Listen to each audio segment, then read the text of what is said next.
Check the mic and make sure it sound right, boys.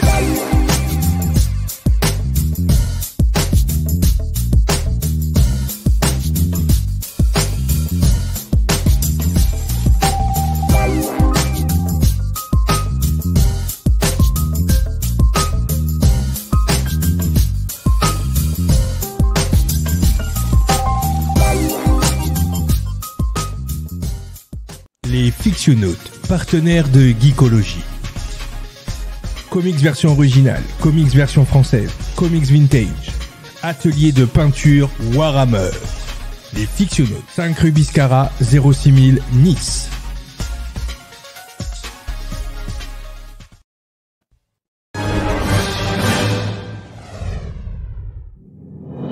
Look, up in the sky. It's a bird. It's a plane. No, it's SupermanHomepage.com, the #1 Superman fan site in the world. SupermanHomepage.com, covering the world of Superman from the 1930s to today. News, reviews, rumors, and reports. SupermanHomepage.com for all your Superman comics, TV shows, movies, cartoons, radio shows, and more. Everything you ever wanted to know about the Man of Steel and more. SupermanHomepage.com. Thanks, Superman Homepage, for all the support over the years. I really appreciate it. I'm Matt Balmer, the voice of Superman and Superman Unbound, and this is the Superman Homepage. Right here on Superman Homepage. Eh bien, bonjour, petits abricots d'Alabama, et bienvenue dans ce nouveau numéro de 100% Comics avec mon poteau Melvin. On est là, hein, on vous déblaye les comics de Superman en association, bien évidemment, avec le supermanhomepage.com, .com, excusez-moi. Hein. Donc voilà. Et aujourd'hui, on vous présente un classique. Je pourrais l'annoncer comme le meilleur What If de tous les temps. Et ce n'est pas un Marvel. Pour moi, c'est vraiment le plus beau ici, Elseworld, où on pourrait dire réalité alternative, multivers, tu dis ce que tu veux. Ouais. Mais le Superman Red Son de Mark Millar, c'est juste un bijou. Donc avec Dave Johnson et William Plunkett au dessin, mais en tout cas un classique à avoir, une histoire parallèle, et j'ai envie de la commencer comme ça. Et si Superman n'avait pas atterri dans le Kansas mais en Russie? Et donc on se retrouve vraiment, alors déjà Mark Millar, si on peut faire un petit sur Mark Millar.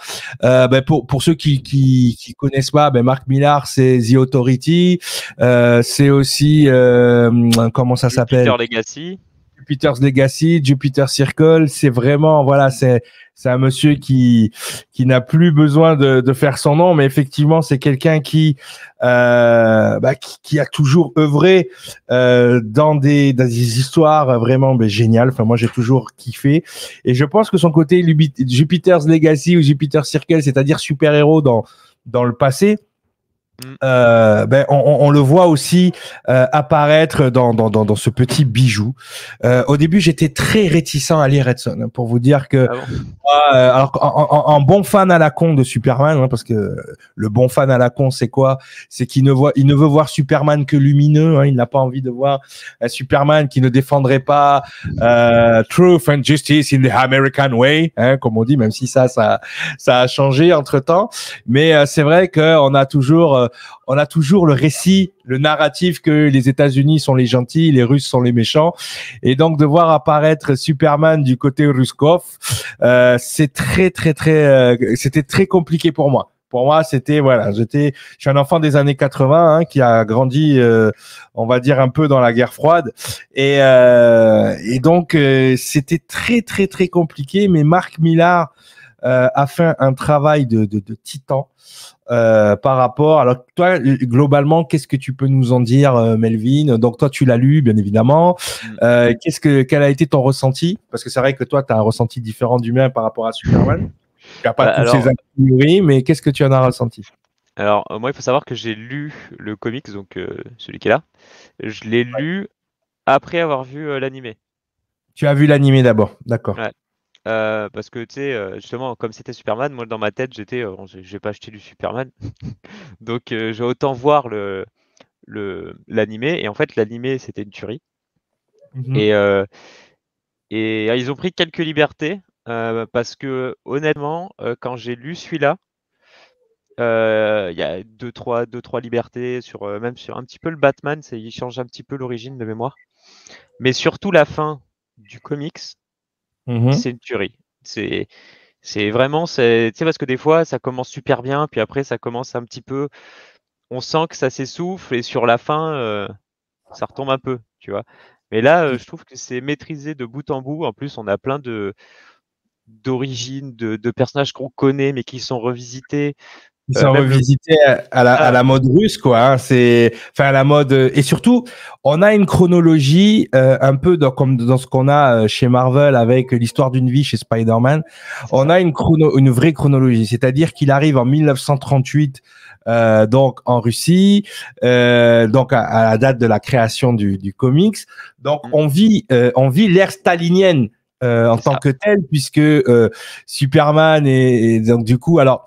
Ce qui est intéressant dans ce comics-là, c'est que malgré le fait qu'il soit né sur une idéologie communiste, entre guillemets, il reste quand même Superman. C'est-à-dire que le fond, l'âme de Kal-El est quand même là, c'est-à-dire aider la veuve et l'orphelin.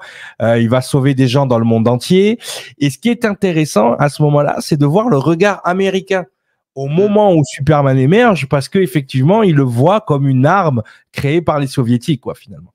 C'est ça. Mais après, tu as aussi, c'est-à-dire en fait, on voit son bon côté, mais on voit aussi ce qu'est Superman sans Lois. Parce que Lois est américaine. Et en fait, on voit il la rencontre, et Lois donc est la femme de Lex Luthor. Devient par la suite la femme de Lex Luthor, mais tu sens que dès qu'ils se rencontrent, en fait, il y a un coup de foudre entre les deux. Ça se sent.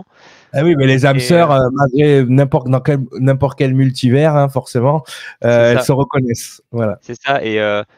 Et en fait, on va voir des dérives, parce que c'est un Superman qui va à un moment se faire un petit peu manipuler. On va voir un petit peu tous les dérives, donc bien sûr, il a une idéologie. On va essayer de pas trop vous spoiler, les gars, mais c'est vrai que l'histoire est tellement belle pour ceux qui la connaissent. Fin, et comment tu peux pas ne pas spoiler la fin, parce que la fin, c'est. Ouais. Il a une idéologie très très communiste. Et d'ailleurs, donc Staline le pressent comme son successeur. Et là, on a un personnage clé aussi, un personnage parallèle qui est Piotr Roslov, qui est le fils caché de Staline et qui voit Superman comme un rival, justement, à la reprise du Soviet suprême, donc, une fois que Staline sera mort, chose qui va arriver. Et c'est vrai que Superman, dans un premier temps, refuse le pouvoir, et il veut bien le laisser à Piotr Roslov. Mais c'est vrai que il y a quelque chose qui va se passer. Les Américains vont essayer, par Lex Luthor, de créer leur Superman qui serait une espèce de bizarro. Il y a plein de choses qui se mettent en place, effectivement, mais il y a une espèce de triangle aussi qui va se mettre en place. On le verra plus tard avec Brainiac aussi. Mais voilà, donc on voit aussi un peu la story origine de Batman, dont les parents sont des dissidents. C'est super intéressant. Et qui sont tués par Piotr, qui tue les parents et qui voit Bruce. Il s'appelle pas Bruce, il me semble. Qui le voit et qui lui dit, mais barre-toi petit. Et comme le petit il est un peu traumatisé, tu sais, il lui tire une balle dans l'épaule plus vite, et c'est ce qui fait que par la suite tu vas voir Batman qui apparaît, un Batman que j'adore le design. Il fait partie mais c'est intéressant parce qu'on voit la story origine de celui qui va devenir Batman. Alors Batman dans le comics est un terroriste. Moi j'adore le design parce qu'il a une chapka. Les chapkas, c'est les casquettes de l'armée russe américaine, vous savez, celles qui tombent sur les oreilles là. Vous savez, avec ça, et donc il a une chapka, le Batman. Donc c'est vrai que, et il y a plein de relations. On va voir que Wonder Woman aussi, au lieu d'avoir la bannière étoilée américaine et de se mettre corps et âme avec les Américains, on a une Wonder Woman aussi qui va aider le mouvement communiste de ce côté-là. Il y a des repas même avec les reines et les princesses de Themyscira. C'est vraiment sa tenue change aussi. Elle est plus sombre. Wonder Woman, elle a plus la tenue aux États-Unis, elle a plus une tenue. Ah oui, du coup après, oui, tout à fait. Et c'est très bon. On voit déjà la relation qui commence à se tisser avec Clark, mais qui est amicale, puisque lui, Clark, avec le Superman russe, parce que lui, il n'est que, voilà, il est omnibulé par tout ça. Il décide finalement de prendre le pouvoir et impose le communisme à peu près dans le monde entier. Il y a que les États-Unis qui résistent dans le capitalisme. Et même à un moment donné, il y a une scène où il y a Wonder Woman et Superman, Red Son, qui se disent alors les États-Unis c'était comment? Elle dit c'était horrible. Il y a encore des clochards dans la rue. On est en 1978 et il y a encore des clochards dans la rue. Donc même les dates sont choisies en fonction des différentes époques de Superman. C'est-à-dire on a 1938, donc l'arrivée dans les comics de Superman. On a 1978, l'ère de Richard Donner. Et c'est vrai que on a une vision très très très communiste dans le sens où Superman va imposer donc un régime au monde entier où tout le monde est égaux, tout le monde est bien, tout le monde est traité, tout le monde suit le communisme. Et c'est vrai qu'on est dans une espèce de comment dirais-je, alors je dirais pas une douce dictature, ou une soft dictature, mais presque. C'est-à-dire que voilà, il y a vraiment que Lex Luthor et les États-Unis qui luttent contre ça. Ouais.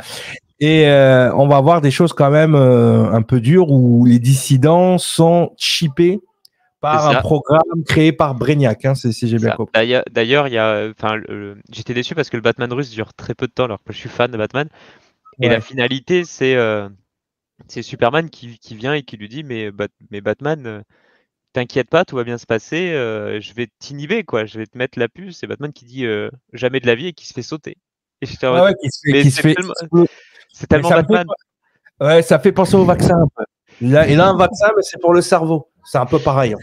Et ils mettent ça au niveau du crâne. C'est quand même c'est incroyable. Et on se rend compte qu'en fait qu'il y a un double cross, que Brainiac n'a pas été apprivoisé comme on pensait qu'il l'était. Et justement, il y a une espèce de combat de cerveau entre Brainiac et Lex Luthor, qui finalement est un quasi héros dans surtout quand on voit la fin. Alors moi j'ai pas vu l'animé, mais on m'a dit que la fin était pas du tout comme ça. C'est pas ça dans la fin. Mais voilà. En fait oui, la fin te fait vraiment réaliser que c'est logique quand tu lis la fin. Parce que, et oui, surtout que Superman se rend compte que malgré ses bonnes intentions, il a imposé une espèce de dictature. En fait, il a imposé contre quoi il luttait, quoi. Et c'est sûr que moi, ce qui m'a plu aussi, c'est le passage où l'armée américaine est guidée par un certain Hal Jordan avec une Green Lantern, des chaumières. Franchement, Green Lantern, en fait, ils sont même pas fait chier à faire un costume, quoi. Tu vois ce que je veux dire? C'est voilà. Et en fait, le Green Lantern a été créé à partir d'un ovni qui serait tombé à Roswell dans les. Ils ont rattaché le crash de Roswell avec les Green Lantern. Enfin, en tout cas, c'est quelque chose de voilà dans le comics. C'est intéressant parce que tu vois Luthor quand tu commences, il a les cheveux. Ouais. Et plus tu avances, en fait, il va perdre ses cheveux. Il va arriver, il devient président à un moment, donc tu vois vraiment monter, donc qui retrace un petit peu les comics très connus, dont président Lex Luthor. Et c'est vrai que, en fait, c'est logique, c'est pour ça que le rythme est toujours bon. Et c'est important le rythme dans les comics. Et là, le rythme est toujours bon, et pourtant ça avance très vite. On a un numéro, c'est Superman, et il y a Bizarro, on crée Bizarro. Exactement, ça avance. Il y a beaucoup d'ellipses dans le temps aussi. Il y a beaucoup d'ellipses. Il y a même, moi j'ai adoré le musée où tu voyais tous les ennemis de Superman. Ils les avaient mis dans un musée. Tu vois Parasite, tu vois tout ça. Enfin, c'est quelque chose de. Mais il y a vraiment sous fond politique. Il y a vraiment des histoires hyper intéressantes. Et donc on a un Superman qui se retrouve à la fin, voilà, qui se sacrifie justement parce qu'il s'est rendu compte que Voilà, donc il meurt pas vraiment, hein, on le voit à la fin, il reste caché, mais il décide de ne plus intervenir pour l'humanité.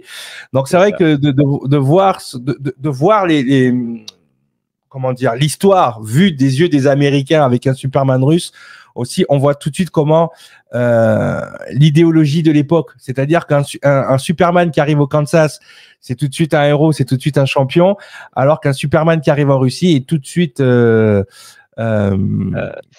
assimilé à l'humain, comme quelque chose de négatif, alors qu'il n'est pas négatif du tout. Hein, au départ, avant qu'il prenne le pouvoir du Parti communiste soviétique, il est comme le Superman qu'on a l'habitude de voir, mais un peu plus discipliné, on va dire. Il est un peu plus endoctriné. Parce que on sent bien l'endoctrinement de Staline sur Superman, mais en tout cas voilà, on est sur des choses mondaines, hein, où il va dans des balles, il discute, il essaye même d'arranger les liens avec Piotr Roslov, ce qui est très très très compliqué puisque l'autre lui voue une jalousie sans nom. C'est ça. Il a même Kandor sous boîte. Oui, dans l'histoire.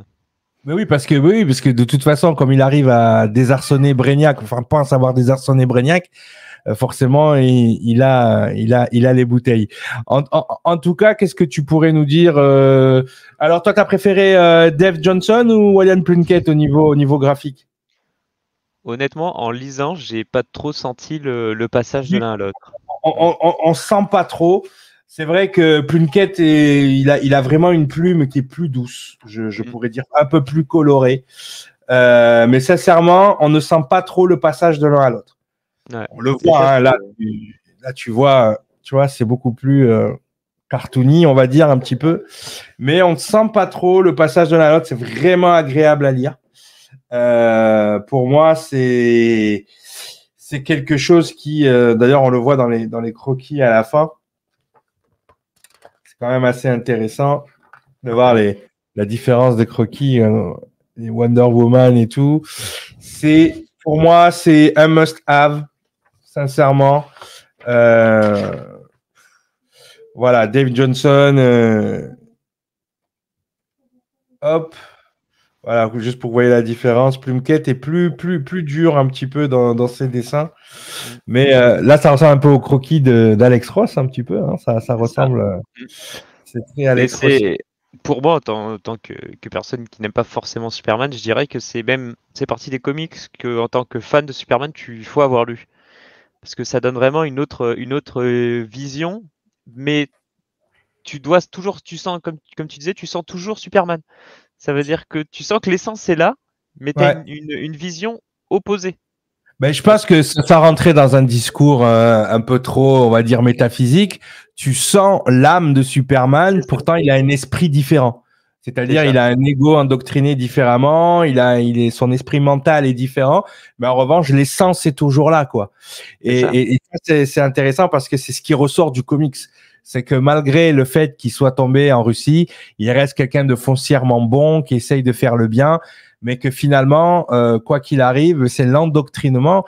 Hier, on parlait de Speeding Bullet, qui est un comics sur Superman, mais si Superman était tombé à Gotham au lieu de Smallville, donc on a un super bat là du coup. Et c'est vrai que voilà, l'essence reste toujours la même, on reste toujours sur les choses, mais c'est l'esprit qui va changer, c'est l'esprit qui peut changer. Et Red Son, pour moi, franchement, j'ai mis très longtemps à le lire. Je vous cache pas que pour moi, c'était compliqué. Mais pourtant, quand je l'ai lu, je suis très content de l'avoir fait parce que c'est pour moi l'une des meilleures Elseworld stories sur Superman jamais écrites. Je pense que voilà, Marvel serait bien inspiré de faire des what if de ce calibre et non pas des rapides. Après, on en parlait hier dans un autre live sur une autre chaîne et on se disait que en fait Marvel a les what if, Mais DC, ils ont les Elseworlds, parce qu'en fait, ils Elseworlds, servent ouais. des Elseworlds comme des What If, alors que Marvel, c'est des terres alternatives, mais c'est, tu vois, c'est pas forcément des Ouais, Elseworlds. c'était les premiers What If étaient vraiment très courts, quoi. Hein. C'était vraiment des short stories, alors que les Elseworlds sont souvent des graphic novels, quoi. C'est souvent des comme celui-là. Ah. Et Après, ça, c'est court, hein, c'est 3 numéros, mais ça fait combien de pages? 150. Putain, quand même. C'est court, 150 ouais, pages. ça fait ça. Imagine, nous on fait notre comics, on aimait, regarde, ça serait, t'imagines, le comics qu'on va sortir, il va être comme ça quand il sera fini. Donc ça veut dire que le premier qu'on va sortir, il sera tout petit. Ah ouais, Bah c'est ouais. violent. Tu vois, si on va pas faire deux floppies et un hardcover pour le complet, quoi. Je pense que ça serait ça le mieux, sincèrement. On va pas faire 3 hardcovers, quoi. On va économiser sur l'impression. Bah, voilà, c'est comme ça les comics. Ouais. Donc voilà. Mais en tout cas, encore une fois, à lire absolument. Superman Red Son, c'est juste sublissime. Voilà quoi. Hein. Donc Plunkett, en fait, c'est lui qui a fait Soldat Inconnu, donc je comprends mieux les dessins. Mais c'est fou quand même. Hein. Ils ont choisi donc Mark Millar qui avait fait The Authority, qui a fait Kick-Ass aussi. Il est connu pour Kick-Ass. Kick-Ass aussi. Ouais. Voilà pour ça. Et c'est vrai que pour l'histoire, Mark Millar est vraiment très fort. Et d'ailleurs, je pense que si demain, moi, tu sais, j'aimerais faire une trilogie Superman, vraiment une trilogie Superman, mais dans cet esprit de continuité. Tu vois, peut-être un Superman qui vieillirait moins que ça, parce qu'il vieillit quand même, hein, là, dans le comics, mais qui vieillirait moins que ça grâce à ses cellules kryptoniennes, mais qui arriverait vraiment dans les années 40 sur Terre.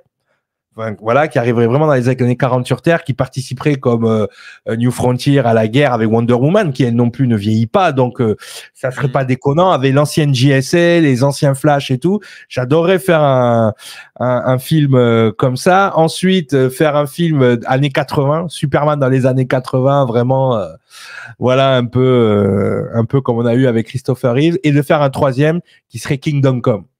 Tu vois? Et franchement, je mettrais Mark Millar pour le premier opus. C'est-à-dire, tu prends Mark Millar qui t'écrit une histoire années 40 avec les super-héros qui arrivent à cette époque-là. On aurait un truc sublime. Voilà, une belle trilogie Superman, JSA, JLA à faire. En tout cas, ça serait super intéressant. Mais en tout cas, merci encore, Melvin. Est-ce que tu as quelque chose à rajouter, toi, sur juste lisez-le parce que vous serez pas déçus. Ça fait partie des trucs, c'est des investissements. Et si vous lisez les comics, il faut l'avoir lu, même si vous n'êtes pas forcément fan de Superman. C'est important. Il y a des fois, il y a des chefs-d'œuvre, il faut les lire. Et je pense que celui-là, il fait partie de ceux qui. Il en fait partie complètement. Voilà les petits abricots d'Alabama, ben on va s'arrêter là-dessus pour ce soir. Hein. Voilà, un nouvel opus, enfin ce soir, n'importe quand vous allez regarder cette vidéo. Mais en tout cas, voilà, un nouvel opus à ne pas rater sur Superman. On se retrouve très bientôt avec Melvin pour un 100% comics. Salut les piou-piou, bye bye.